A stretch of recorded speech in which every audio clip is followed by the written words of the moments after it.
We are 1 month away from the beginning of the 2025 NFL Draft.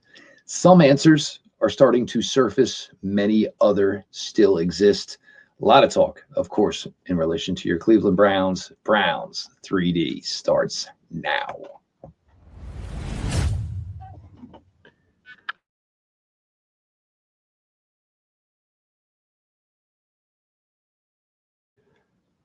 Welcome back, my friends, to the show that never ends, your daily delivery of all things Dog Pound. Browns 3D on the OBR, brought to you by State Sharpening Mower Sales and Service. Hope you all had a fantastic weekend. The amount of support we're getting right now, as far as the written content, and obviously the nightly streaming, of course, on YouTube. Make sure you're subscribed to the OBR, and of course subscribe to the OBR on Twitch. Monday, of course, you will have Quincy Carrier up after this. I'm sure Q's got a whole bunch of jam-packed stuff for you. Friday, last we spoke, Jerome Baker into the fold for the Browns. Still trying to figure out how that linebacker room shapes out. But Baker, a nice get, local kid, obviously. As you guys all know, Benedictine High, former Ohio State Buckeye, last year with the Seahawks Titans, brought in Jerome Baker into the fold. Certainly some missed time, 28 years old. Today, Monday, Cam Ward's Pro Day. And anybody that was maybe still holding a tiny flicker of hope, look, it's over. Okay. Tennessee went out with everybody, a lot of the staff. They brought the video content team. They brought it all down to South Beach for Cam Ward today. We know who's going number one and where in this draft. Cam Ward will be a Tennessee Titan. As far as the Browns at 2, look, I'm not going to get into it much. I think everybody knows my stance at this point. And look, the Shedeur stuff, look, I've stated a million times, okay? Deion Sanders is probably one of my favorite athletes that ever existed. Through Florida State, dabbling in both baseball, excelling in the NFL. The original Falcons teams, the what was it? Too legit to quit. Loved it all. Deion was my guy. And the Browns desperately could use a rookie quarterback. All of these things are true. They absolutely are. But if it's just not the guy, it's just not the guy. And, I think the way this is trending is the Browns will make a quarterback selection here this year. How exactly they go about that, it'll be, we'll see how it works out, whether it's trading back up in round 1, taking 1 to 33, whatever. But I think the Browns' theory, and as everyone, a lot of you have suggested, and it's not a terrible idea. The Browns should get 2 quarterbacks this year. It's not that it's a class that's, not top heavy. It's a class that just doesn't have a lot of quarterbacks at all. So I think the Browns' premise is 2 quarterbacks, but it's going to be 1 in 2025, and it's going to be 1 in 2026. 2026, the Browns currently hold 8 draft choices, 2 sixths. So they have an extra 6th from the Detroit Lions in 2026. We'll see what other capital is added there. I put out a tweet yesterday, and I guess people perceived it the wrong way. And if that's, that was the case, then my apologies.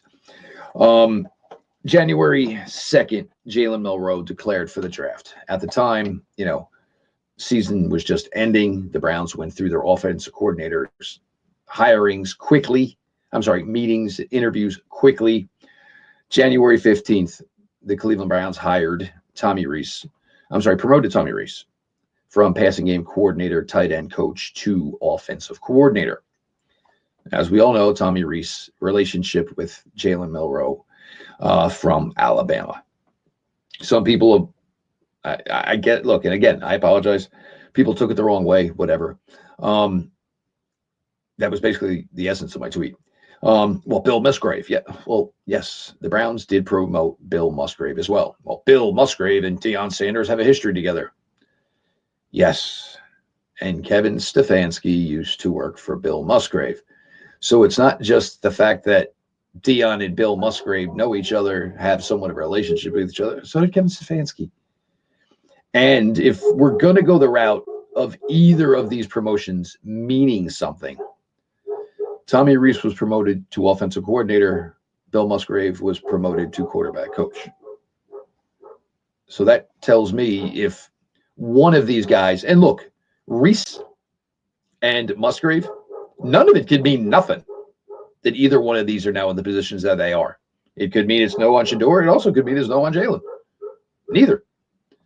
But if you're going to tell me if one of those promotions within the organization tips the scale one way or the other, I honestly think it tips the scale more towards Jalen Milroe and working out that scenario as opposed to taking Shedeur Sanders at 2. Well, if he's good enough for the New York Giants at 3, then he's good enough for the Cleveland Browns at 2. That's fine. And if that's what the New York Giants want to do, and of course, this is now, since the last time we all spoke, with Jameis Winston now going to New York, it's for Jameis, it's going to be a great spot for him because Jameis is going to be able to start working on the next part of his life, the next part of his career. Jameis just destroyed it down at the Super Bowl week.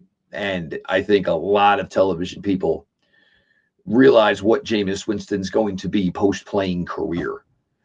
And, you know, Jameis is going to go to New York, maybe possibly mentors a rookie.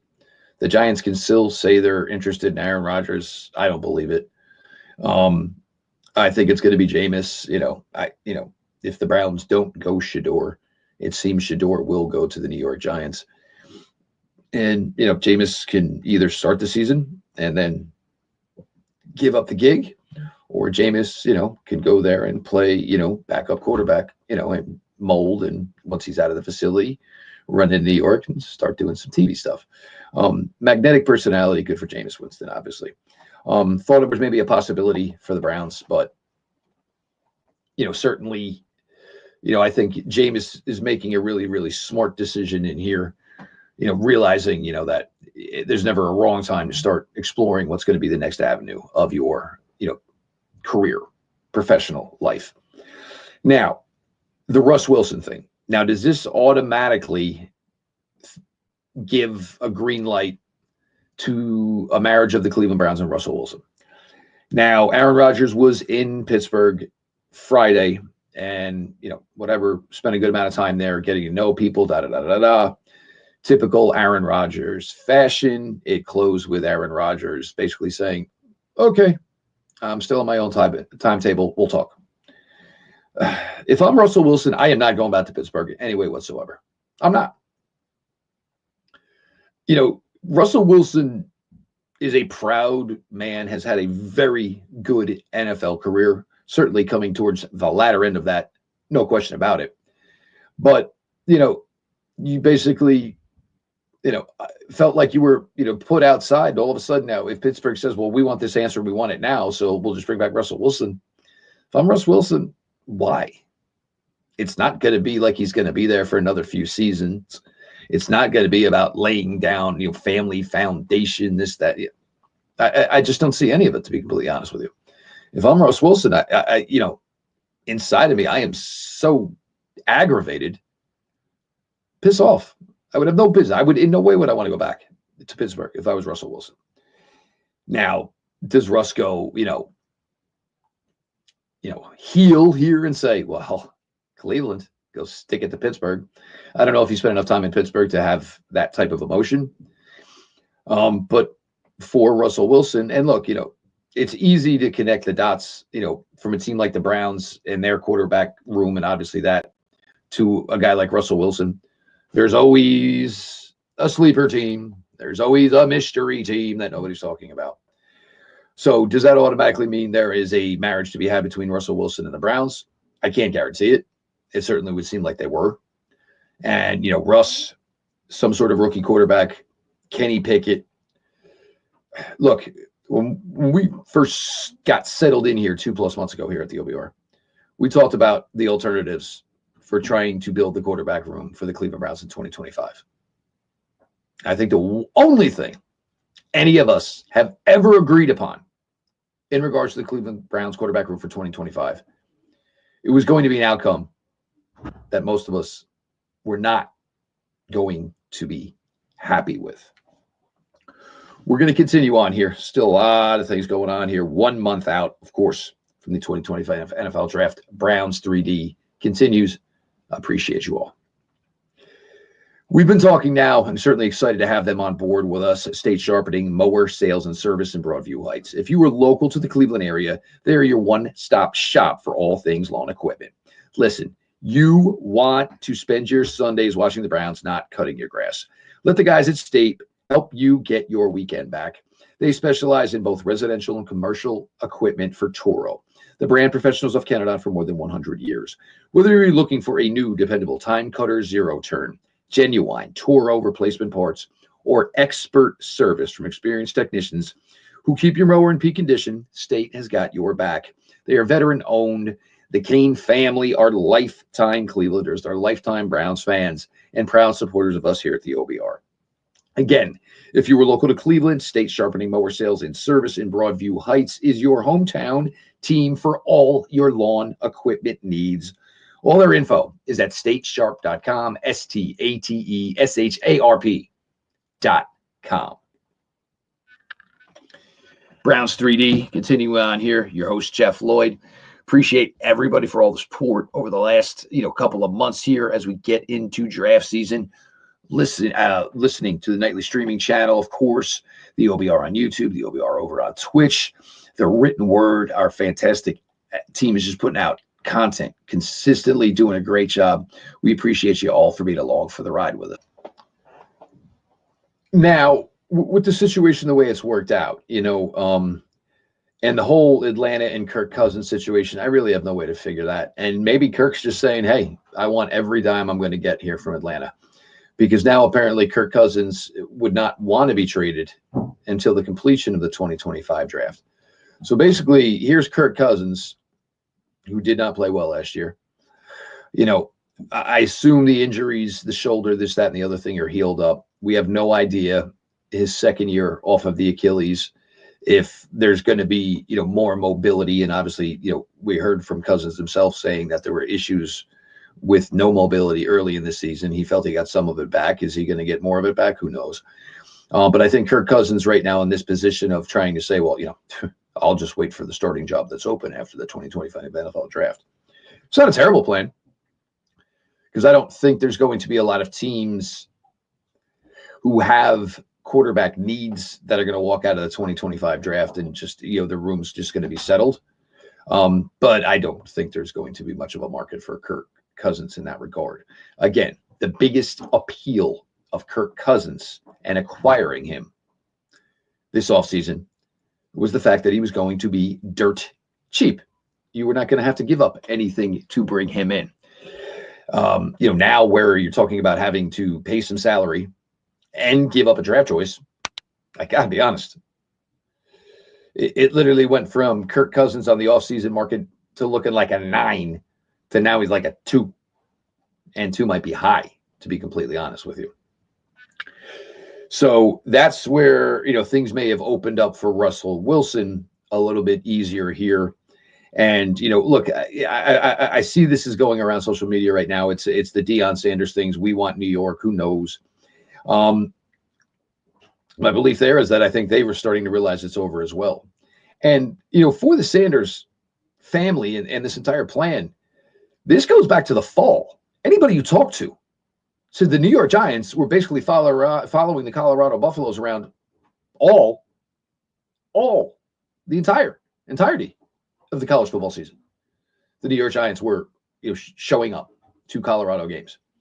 So this one, it was the talk of Vegas and it was the talk of the New York Giants. That was the talk of, where Shedeur Sanders was going to go. The Giants certainly thus far with Jameis Winston, and we'll see if it does apply if they do indeed draft Shedeur Sanders, certainly changing their approach in regards to the quarterback room, and we'll just stop right there.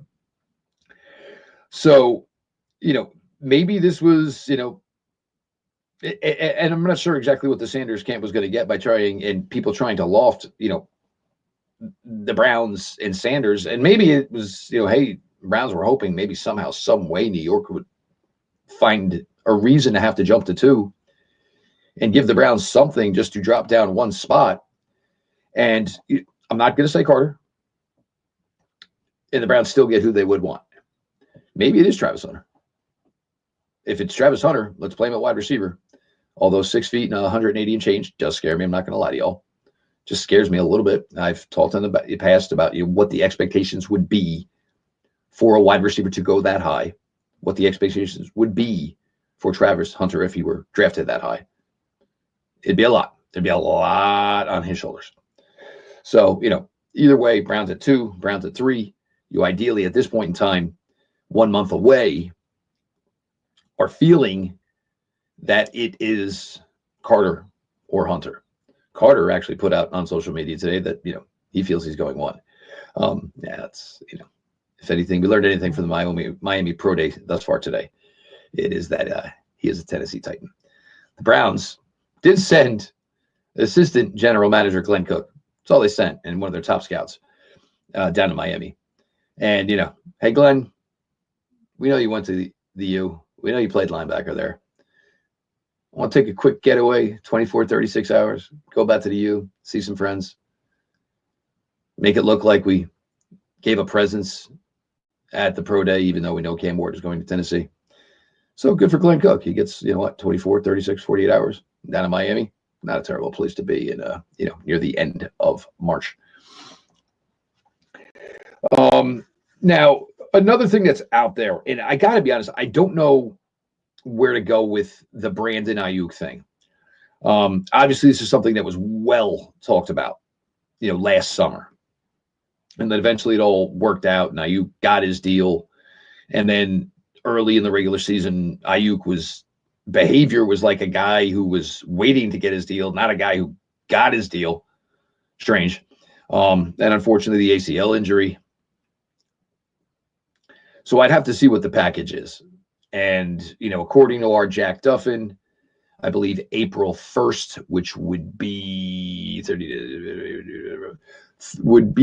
next Tuesday, there is a good amount of money on Brandon Aiyuk's contract owed to him.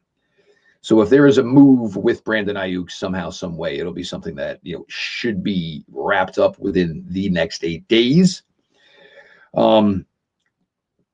I see some people floating some ridiculous ideas, because, and look, is San Francisco just completely tearing it down? Do they have a completely different change of mind from where they were, say, 1 year ago? Look, you got to pay Brock Purdy now. You rode that, 7th round contract for your starting quarterback, for as long as you could. It's time to pay the piper, understandably so. But, you're moving on from pieces, and I see Browns fans suggesting, oh, well, you send him Greg Newsome, send him Wyatt Teller, and I'm not sure what 2 guys on expiring contracts are essentially going to do for the San Francisco 49ers when they are giving up a guy just starting his contract extension, and a lengthy one. But you have a guy coming off of an ACL injury. You have, a guy who's going to make legit money. It does seem a little bit different from the standpoint of how Andrew Berry has been doing wide receiver trades the last few years. I guess this would be more in line with the Amari Cooper trade as opposed to the Jerry Jeudy trade. There's certainly some appeal there. There's no question. And, I've told you guys, I've tried for months now to just find a way the Browns can address the wide receiver position. It's a weaker class, and combing through rosters, and just never really found the right guy. So certainly, I'm not sure how it works for them this year. But, I believe there's some legitimacy to this Brandon Aiyuk thing? I think there is. But I do think, we might not be there yet. The Wyatt Teller thing, and that was a name that was kind of linked to a possibility of a Brandon Aiyuk deal late last summer when that talk was all, the rage, of course. If we ever get contract numbers on Tevin Jenkins, that would tell me whether or not I have any belief that there is maybe a deal, for Aiyuk where he is involved. So I don't know about that, of course. I'd welcome the move. I certainly would. I think Brandon Aiyuk's, he's got a great game, great route runner.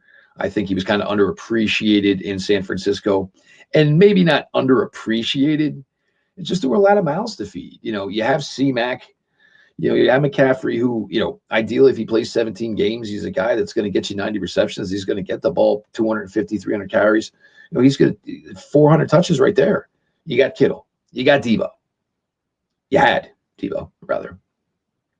Aiyuk, it was just, I think Aiyuk did a tremendous job with the limited amount of targets he had. So again, we'll see how it plays out. It's certainly a possibility. And one of the better wide receiver possibilities, I would just have to see the framework and what kind of deal we're talking about here. Because, I think if we're taking on a large amount of money here, I'm assuming the Browns feel like they should not have to give up, a ton as far as assets are concerned. I think that was fair. They're taking on the contract most likely, right? Or taking on a good amount of it would be my guess. So certainly, obviously more stuff to keep your eyes on as that continues. I get some poo-pooing in regards to they have the they have to have the quarterback, because without the quarterback, you have no chance whatsoever. So there is a good possibility here that the Cleveland Browns, if you go the Shedeur Sanders route, on offense, you're going to have a rookie running back playing a major role. A rookie wide receiver, potentially, and you'll see where this Aiyuk thing goes, a rookie wide receiver playing a pretty big role. Your number 2 tight end could be a rookie tight end.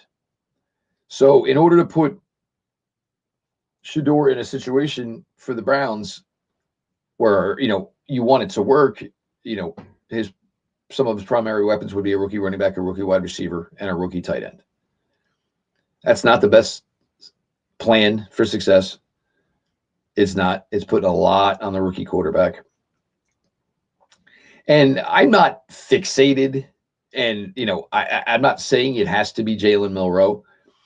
I just kind of maybe reading the tea leaves there, and I just, think, again, like I said earlier, it could be nothing. The fact that Tommy Rees worked with Jalen Milroe at Alabama could mean absolutely nothing. But I do believe, whether it's, Jalen Milroe or, Pete's really fond of Jackson Dart, and I think Pete actually has Jackson Dart ahead of Shedeur Sanders. And look, a lot of that factors into the fact that Jackson Dart is 21 and Shedeur is already 23. You take both of those, you take either one of those guys, and, say if it works out that it's Russ and you got Kenny Pickett here. Look, it's not a world beater of a quarterback room for 2025 in the NFL. There's no question about that.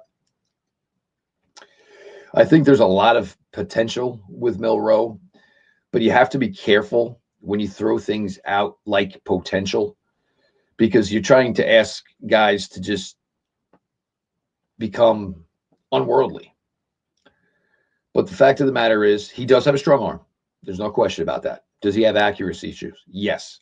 Is he already being tutored as far as his technique, his footwork, his base, in trying to get the best out of the strong arm? Increase the accuracy. Yes, and you've seen things already. You saw it at the combine. You certainly saw it at his pro day. And again, this is why I kind of get in favor of guys working out more than once. Shedeur Sanders is going to work out once April 4th. And look, maybe that's because he's known he's had the New York Giants in his back pocket the entire time. And it's certainly a very strong possibility. It really is, that they knew their floor was the New York Giants. Certainly the case. There's no question about it. The other thing, I think with Milroe, and I think this was part of the Deshaun Watson move, the drafting of TTR, the Josh Dobbs moves, was trying to get more athletic at the quarterback position. I think the Browns were trying to make an effort to do so. It really has not panned out the way they had hoped it to. And, over the last few seasons, the best quarterback play they got, was from, Joe Flacco, who, his legs weren't doing much for him anymore. But Jalen Milroe and that 4.4 speed is, that is a great, it's a great asset, man. It really is. And there's a lot of times where if nothing's there and you've got a quarterback with that type of ability, I don't know if he's, Lamar Jackson game-breaking open field. But, Jalen Hurts and vacuum up a lot of free yards that, they're being given. Certainly, I think there's something to that, in my opinion. But, of course, none of it means a hell of beans if, he cannot improve his technique, his footwork, his base, and most importantly, his accuracy, of course. But again, it's really hard to turn a blind eye to Jalen Milroe and the Tommy Rees connection, the Tommy Rees promotion. It's just hard, Again, it might not mean something, but where there's smoke, there's fire, and you have to be looking to that. You have to be attentive to that and the possibility of all that going down, of course. The Carter thing, and I think the thing that I am seeing that maybe others aren't, and I get it, most of you, it's just that you want the quarterback. And look, I think we all want the quarterback. And if the quarterback was there, I think for once, most of Brown's social media, fandom, etc., I think everybody would kind of be in unison, which would probably stink because I think it's a lot more fun with all you guys when maybe, everybody's kind of differing. But, just to have Myles Garrett and then maybe Myles Garrett light for 5 years, man, it kind of gets me going a little bit. What's John Gruden's line? Got me feeling nicey. I got to tell you, the thought of that, the appeal of that, it's sensational. It's off the charts. Now, Jalen, as we know, Shedeur Sanders, it's, April 4th, Cam Ward Pro Day today. Friday, March 28th, Happy Valley. That is the big stepping stone for Abdul Carter, Penn State Pro Day. I'm not saying Abdul Carter has to work out at all this entire draft cycle. Marvin Harrison didn't do it last year. But for Abdul Carter, at the combine, the questions of what was with the foot, if he doesn't work out, those questions will grow and grow in concern, certainly. He'll be headed back to Indianapolis at some point for a recheck. And, then the reason this goes on is because it's done by, basically general chosen doctors for the league. So basically everybody gets the same report, because how many times have you seen a player get cut because he failed a physical, he signs the next day and he's playing, he's at practice 2 days later for his next team. This is one universal call, from a medical official in regards to a, prospective draftee within a draft. So we got a lot going on here. And I know maybe some of you getting tired of it. I get it. I think maybe some of it had to do with, the late night Cavs West Coast trip, so a lot of you guys, had to wait, or if you even made it to these 10 o'clock, 10:30 tip-offs. So maybe now Cleveland returning more to a normal, the Cavaliers, that is, returning to more of a normal televised schedule of their games should certainly help. And maybe Guardians will be back this week. So obviously, hopefully, for some of you, you'll find something else to get into. It does get nuts with this draft talk. It does get tiresome. Zero intention to come off like a pompous ass. That's probably my worst trait, and I apologize. And it's also one of my biggest issues with social media, and I do go through this with my wife and daughters. Like, I am one where I see something written, whether it's a post, whether it's a text message, and I just take the words as they are. Sometimes people pick up tone in the written word on a tweet or the written word in a text, and because I go through it and I get feedback, I get beef back from either my daughters or my wife or whatever. I'm like, I literally just asked, did you want chicken or steak? Because I wanted to go to the store and pick up stuff for dinner. Well, it's no, I literally just mean it generic and bland. That's seriously all I mean. But look, I'm one about having a ton of fun with this, because for not having a first round pick for 3 years, the conversations certainly get to a better level. Certainly the heated level is never good. And, for some people, some things are said, and, look, I'm not out here calling people's D-bags. You call me a D-bag, it's an automatic block. I will talk ball all the time. I always will. But, when you make it personal and, you go to a certain line, I just, I ain't got the time or the inclination for that. But we got a ton going on here. 1 month away. Today is March 24th, April 24th. Things will get started in the 2025 NFL Draft. For now, the Cleveland Browns on the clock at number 2, because we believe Cam Ward is sold, sealed, and delivered as a Tennessee Titan. And we'll just continue to monitor. We got Russ to watch. We got Brandon Aiyuk to watch. I'd love some numbers on a Tevin Jenkins contract, please, anybody, so we can kind of know what that signing truly meant. We appreciate, again, everybody coming out every day, reading the written content. We appreciate everybody coming out every night for the streaming lineup. Make sure you subscribe to the OBR on YouTube. Make sure you subscribe to the OBR over on Twitch. You got my man Quincy Carrier up after this. And we'll just get another week rolling here, just giving you guys the best dang Cleveland Browns content we possibly can. This has been Browns 3D on the OBR, brought to you by State Sharpening, Mower Sales and Service. And this has been your daily delivery of all things dog pound. Browns 3D on the OBR, and we will talk to y'all tomorrow.